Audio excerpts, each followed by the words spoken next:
I just thought I'd start with you on when you heard the news, your thoughts on what happened. Well, I was actually in the air myself. I was flying here through Chicago, so I was about to land in Chicago. And I was getting texts before we landed, and somebody texted me, OMG. So I hit them back with a question mark, like, what? And they said, Kobe died. And I'm thinking, this can't be Kobe Bryant, I put in quick. And then they told me, and then the helicopter and all that. And I mean, it was like a punch to the gut. You know, I was just stunned and devastated like everybody.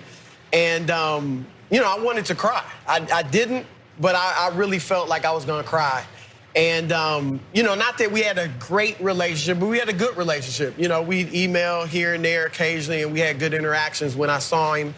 But there's so many reasons to be devastated. But for me, I'll say one is that he had made the transition from basketball superstar to life after basketball smoother than anyone I'd ever seen. Yep. And when he was a player, I actually was concerned about his life after basketball because he seemed so focused on basketball and that was his life that I was like, what's he gonna do afterwards?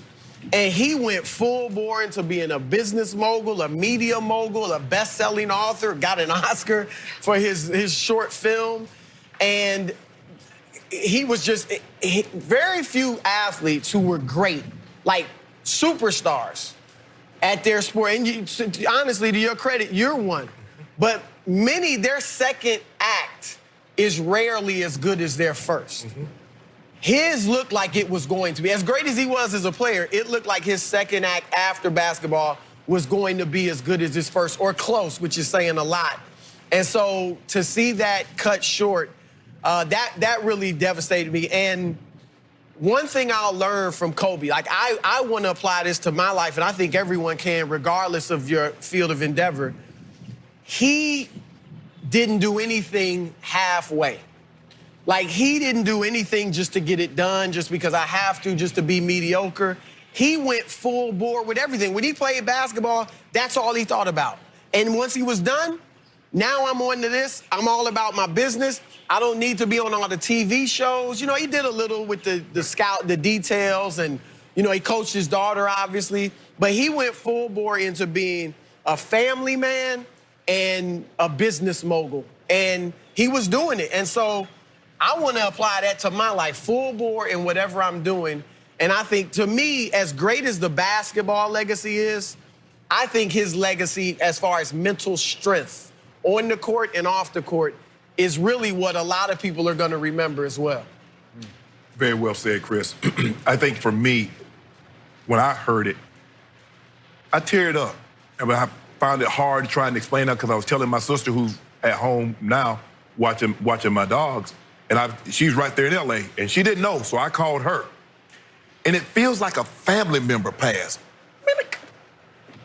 And I think, as we were talking off air, Chris, is that we watched him grow up from 17-year-old kid, and we watched him become a champion. We watched him become a husband. We watched him become a father. We watched him grow into one of the all-time great basketball players in NBA history. We watched that. And we saw him transition. 20 years, one organization. I gave it everything I had. The way I trained, the way I focused, the way I practiced, the way I played, the way I studied film. That's it. Now, here I am now. He said it's so hard for him because all he's thinking about was stories. He wanted to tell stories. And he says, that's all I do.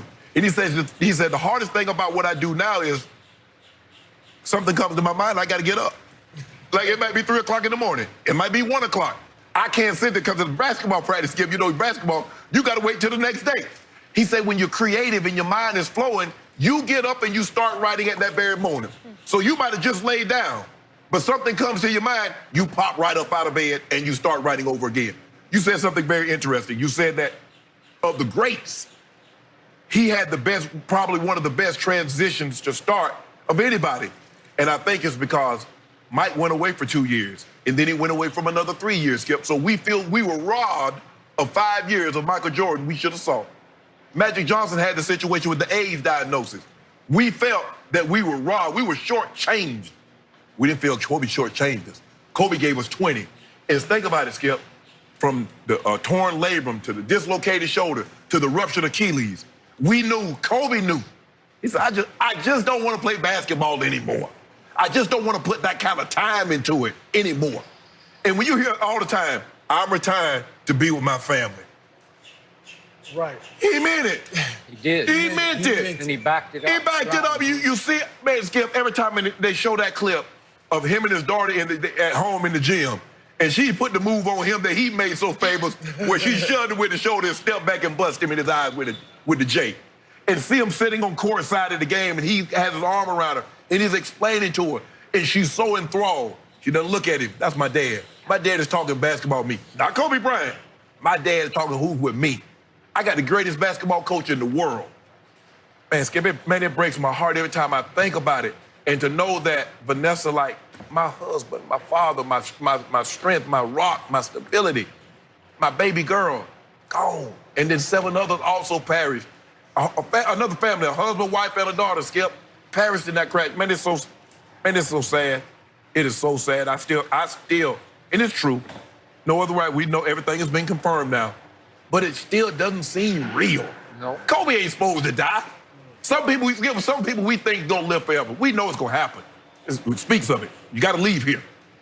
But Kobe's not Kobe. Some people we think they're supposed to live like a be 100 and then just go to sleep and don't wake up. Kobe not supposed to die like this. Not Kobe. Glad you brought up Magic, because last night it hit me that this was hitting me the hardest anything in sports has since Magic's AIDS announcement in the fall of 1991. Correct. And it rocked me. I did not see that coming. And of course, at that moment of that announcement, because we didn't know enough about AIDS yet, Right. I thought Magic was a goner. Right. Right. Didn't we all think that? Yeah. And for the most part, you We all were. did. You got that diagnosis, you were Right. in a couple of years, you were dead. Death sentence. Yeah. Fortunately, Magic not only survived, but thrived. Correct. And yet, the Kobe I watched not just try to beat Michael Jordan at age 18, he tried to be or become Michael Jordan.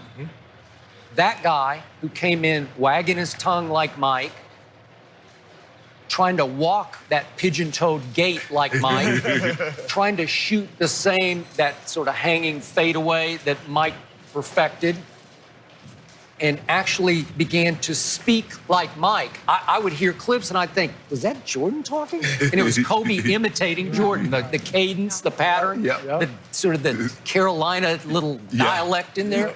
And I'd say, what is he doing? Well, he's saying, with audacity, I can be better than he is. Right. And we could debate all day whether that ever happened, but the point was that once he let go of basketball and embraced a second career, he began to out-Jordan in his second career. Michael has struggled. I'm the biggest fan on the planet, but he has struggled as the architect of the Charlotte franchise. He's just struggled. They're struggling again this year.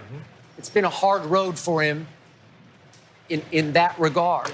And everything Kobe chose, second career, so to speak, Midas touch, turned to gold because he made it happen. Yeah. He was working at it as hard as he did at his basketball. And all of a sudden, he's a Hollywood mogul. He's got an investment fund and a multimedia production company. And he wins an Academy Award off a poem that he wrote when he retired, Dear Basketball. Yep. And they turned it into an animated short. Correct. And it won the Academy Award right out of the box. He's got that. And that guy looked so happy to me, in his face sort of relaxed and filled out. He looked like a leading man. He became a movie star to me post-career of that magnitude. Not that he was starring in movies, but he carried himself like a great movie star who could take over any room in the world. And then he became like a global evangelist for basketball, preaching and teaching the greatness of striving to become a great basketball player. Most people, Skip, don't go to Hollywood at 38, 39 and You become say, watch this, like that? Right. And watch this happen, either in front or behind the camera. Can't do it. And that's why this is still rocking me, and I know we all have our faith and we try to put it in some perspective and make peace with it. The man upstairs has a plan. Right now, it's hard to see what the plan is, but it rocked me because I told Shannon to start the show. This passing was for me like Michael Jackson is gone at 50. Prince is gone at 57. If I can hark back to Elvis is gone at 42. Kobe's gone at 41.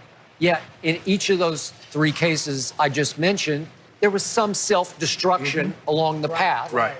And this was just straight, inexplicable, unthinkable tragedy.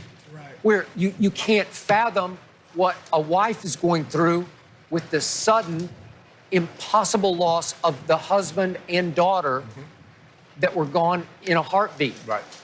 And again, the biggest cliche in life is tomorrow's not promised. It's also the truest cliche in life because we just got slapped between the eyes with that fact. Life is fragile, and you just have to embrace your moments, live it and love it, because if Kobe can go, any of us could go like that. You know, and look, I think the NBA will handle this the right way. You know, they do great with these things. I thought they did great yesterday with the 24-second violation. All of that stuff, MSG with the tribute. I won't be critical of them if they don't do this. In my opinion, I think they should retire number 8 and 24 throughout the league. Like the MLB, Okay. they retired 42.